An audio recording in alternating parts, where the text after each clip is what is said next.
제가 한 가지만 말씀을 드리겠습니다. 만약에 대선 자금으로 줬다는 주장이 맞다면 남욱이라는 사람이 작년 가을쯤인가요? 내가 아는 12년 동안 내가 그 사람을 지켜보면서 얼마나 많이 해봤겠어요. 트라이를.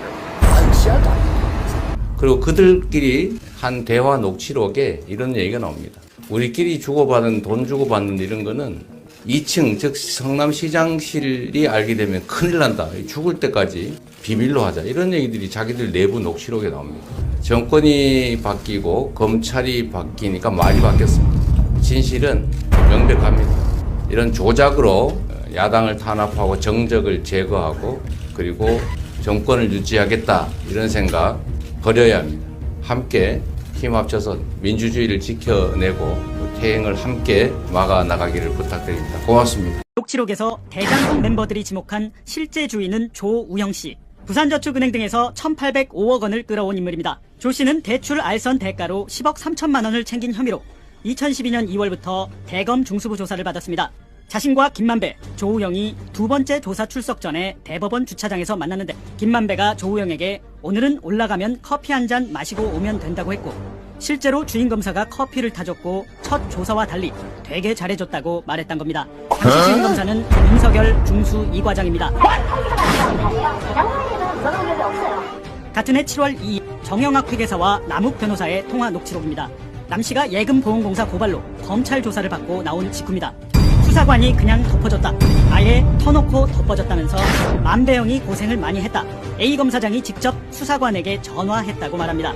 그러면서 수사관에게 우영이도 빼줘라 이렇게 말하니 우영이로 종결하겠다. 다시 그러지 않겠다는 답변을 들었다. 정영학 녹취록을 통해 50억 클럭이 이미 재확인됐습니다. 이 박영수 특검이라는 사람이 무슨 5억 원을 투자를 했다고 그러고 저는 이 대한민국 검찰이 왜 돈을 쫓지 않고 쓸데없는 말만 가지고 본질을 흐리게 만드는지 이해할 수가 없습니다. 우리가 상식적으로 생각할 때도 돈 받은 자가 범인 아닙니까? 계좌 추적과 돈의 흐름을 추정한 게 가장 핵심입니다. 50억 클럭이 다 박근혜 정부 사람들 아닙니까? 근데 왜 이거를 한 번도 소환도 하지 않고 수사도 하자고 있지 않습니까? 그래서 저는 다시 한번 대장동 50억 클럽 특검을 강력히 요청하고 국민의힘이 수용할 것을 촉구합니다. 50억 클럽에 대한 수사 대상 여야가 합의하면 바로 특검이 진행될 것입니다. 저희 민주당은 대선이 끝나더라도 반드시 특검을 통해 이 진실을 밝혀내겠다는 것을 말씀드리겠습니다. 일단 대장동 얘기 또 하시는데요. 대장동은 박영수 특검 딸 돈 받았죠. 한 번에 1억 원에서 많게는 3억 원까지 5차례에 걸친 송금 기록이 검찰 계좌 추적 결과 포착된 것으로 전해졌습니다. 박상도 의원 아들 돈 받았죠. 처벌 수위가 더 무거운 뇌물죄로 영장을 재청구했습니다. 남욱 변호사에게서 5천만 원을 받은 정치자금법 위반 혐의도 포함됩니다. 우리 윤 후보님 아버지 집 팔았죠. 윤석열 전 검찰총장의 부친인 윤기중 연세대 명예교수가 45년 동안 살다가 지난 2019년 4월 19억 원에 팔았습니다. 그런데 집을 산 사람이 대장동 개발 의혹의 핵심 인물인 화천대유 최대 주주 김만배 씨의 누나였습니다. 김 씨의 누나 역시 천화동인 3호 이사로 거액의 배당금을 챙겨 논란이 된 인물입니다. 주변 시세보다 싸게 거래됐다며 다운 계약서 작성 의혹이 나왔고 애초에 돈의 성격이 의심된다는 주장까지 제기됐습니다. 저는 공익 환수를 설계했고 국민의힘은 배임을 설계한 겁니다. 그쪽이 부정부패를 설계한 거죠. 제가 답변해야 됩니까? 윤 후보님이 답변해야 됩니까? 먼저 윤석열 후보의 대장동 관련 봐주기 수사 의혹. 이 의혹의 중심에는 2011년 대검 중수부가 대장동 개발 사업에 1,000억 원 이상을 대출해준 부산저축은행을 수사할 당시 대장동 대출 브로커로 수사망에 올랐던 조우영이라는 인물이 있습니다. 조우영의 부탁을 받은 김만배와 박영수 변호사가 평소 친분이 있던 윤석열 당시 부산저축은행 주인검사에게 부탁해 사건을 무마했다는 의혹입니다. 먼저 김만배 씨는 자신이 조우영을 박영수 변호사에게 소개해줬다고 말합니다. 내 동생이니까 해줘라 하면 어떻게 되겠냐, 내가 돈 받고 해주는 줄 알지. 성렬이 형 내 동생이야 이렇게 어떻게 하냐. 그냥 임성렬이 과장, 남편이 주인검사야. 그래서 박영수를 소개해줘 내가. 왜냐면 나는 형 그 혈관을 다 아니까. 무슨 말인지 알지? 통할 만한 사람을 소개해줬지. 그리고 그 이후 일은 이렇게 진행됐다고 말합니다. 그래서 박영수 변호사를 소개해줬더니 박영수가 진단을 해더니 나한테 야 그놈 보고 가서 돌돌돌돌 떨고 오니까 커피 한 잔 마시고 오라래. 검찰 들어가서 대검에서 부르면 가서 커피 한 잔 마시고 오라래. 그래서 내가 나도 모르고 그냥 야 형님이 이랬는데 커피 한 잔 마시고 오랬다. 그러니까 진짜로 갔더니 커피 한 잔 주면서 너는 얘기 다 들었어. 그렇지 가 인마 이러면서 보내더래. 윤석열 당시 부산저축은행 부실대출 사건 주임검사가 이 사건에 어떻게 관여했는지도 언급합니다. 윤석열이다 네가 조우영이야 이러면서 윤석열한테서 윤석열이가 보냈단 말이야? 그럼 그거 커피 뭐 하면서 뭐 몇 가지를 했더니 보내주더래. 그래서 사건이 없어졌어. 근데 그럼 아니, 잠깐만 조우영이 그러니까 박영수가 이거 기사 나가면 나 아니 이게 아니라 박영수가 그러면 윤석열하고 통했던 거야? 윤석열이를 데리고 있잖아지. 아니 데리고 있었기 때문에 통했지. 그냥 봐줬지. 그래서 부산저축은행 회장만 꼬링시키고 부회장 김영훈 부회장도 꼬링시키고 이랬지. 김만배 씨는 당시 이재명 시장이 공원이나 터널 조성 비용 등을 화천대유에 추가 부담하도록 하자 욕을 많이 했다고도 말합니다. 그러니까 이제 또 땅값 올라가니까 이재명 시장이 터널 좀 뚫어라, 배수지도 해라, 뭐 저리 계속 이게 이제 이 부대 조건이 자꾸 붙는구나. 그래서 내가 욕을 많이 했지. 응?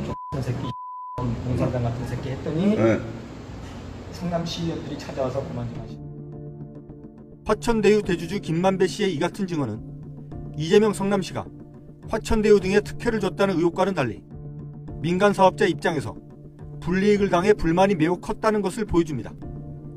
김만배 씨는 대장동 사업을 추진한 성남도시개발 운영비 250억 원을 화천대유가 낸 것에 대해서도 불만을 표시했습니다.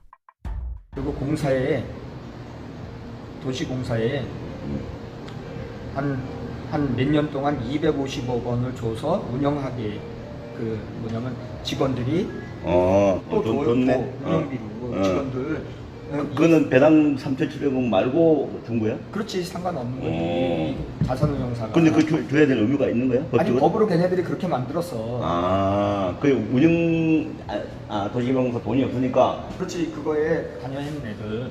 그러니까 이거를 기가 막히게 이재명이가 했는지 누가 했는지 아주 정밀하게 해놨네. 정밀하게 했지. 그러니까 손해는 전혀 안 나고 앉아서 콕 불게 딱 해놓은 거네. 해놓은 거지. 근데 이재명이는 난 놈이 아니야. 김만배는 애초 자산관리 회사인 화천대유 밑에 천화동인이라는 이름의 회사를 18개 만든 뒤 이를 자신과 가까운 법조인들에게 나눠주려 계획했는데 성남시가 대장동에서 발생하는 수익 중 3,700억 원을 먼저 배당받아 가기로 사업을 설계하면서 계획이 실패했다고 말했습니다. 처음에 잘 팔렸으면은 한 20명한테 팔기로 했었는데 천화동인 1호서부터 18호까지 해서 근데 안 팔렸지. 하나도 안 팔렸어. 그게 왜냐면 하나도 너무 공모 조건을 성남이 유리하게 자기네한테 유리하게 해서 법조인들 엄청나게 이거 이제 투자하겠다고 했는데 3,700억 선배당 받아가겠다니까 이제 법조인들이 우리는 안 해 그러면 이렇게 해서 형이 많이 갖게 된 거지. 천화동이 다 팔는 거였었는데 그걸. 그 김만배 씨가 이 설계는 시장의 지시 방침에 따른 것이라고 이제 했는데요. 그 업자들이 이렇게 얘기를 해요. 이재명 시장 12년 동안 찔러봤더니 씨알도 안 먹히더라. 이렇게 얘기하시던 그분들이 우리 윤 후보님 보고 내가 한마디만 하면 윤 후보 죽는다. 이렇게 얘기하잖아요. 저는 이익을 본 일이 없어요. 네, 그렇습니다. 근데 윤 후보님은 부친의 집을 그 관련자들이 사줬지 않습니까? 그것도 이익이잖아요. 아니, 저는 그렇습니다. 아무런 이익이 없었던 점들을 보면 오히려 윤 후보님이 더 책임져야 되지 않을까 싶은데요. 아니 이제 안철수 후보께 발언 기회 드리